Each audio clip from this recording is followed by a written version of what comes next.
मैं हूँ उबैद कुरैशी, आप देख रहे हैं खबरनामा टीवी। FECHS इंतखाबात की सरगर्मियों में तेजी आ गई। महाफिज ग्रुप की एक और कामयाबी। राजा सदीर और गली नंबर 40 के मुअज्जिजीन बाबा हमीद, चौधरी तारक, मोहम्मद अलियास, मोहम्मद रियाज और बड़ी तादाद में मकीनों ने साथियों समेत महाफिज ग्रुप की भरपूर हमायत और सपोर्ट का ऐलान किया।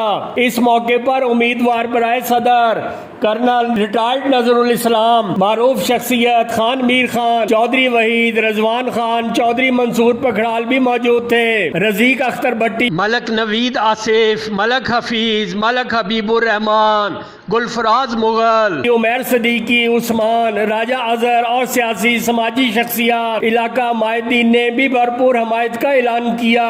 याद रहे, राजा मोहम्मद सदीर का ताल्लुक तहसील कलर सईदा यूनियन कौंसिल बशनौट से है। 2010 से जिना गार्डन के मकीनों की फलाह बहबूद के लिए नुमाया खिदमात सार अंजाम देते आ रहे हैं। मुअज्जिजीन ने खबरनामा टीवी से गुफ्तगू की। कर्नल नजर ने कहा कि जिना गार्डन कुरंग टाउन को मिसाली टाउन बना देंगे। महाफिज ग्रुप का आज का जलसा बड़ी अहमियत अख्तियार कर गया। कर्नल नजर का खिताब अहम होगा। देखते रहिए खबरनामा टीवी, पढ़ते रहिए खबरनामा मैगजीन। अक्कासी राजा साजिद, हमारा चैनल सब्सक्राइब कीजिए। शुक्रिया।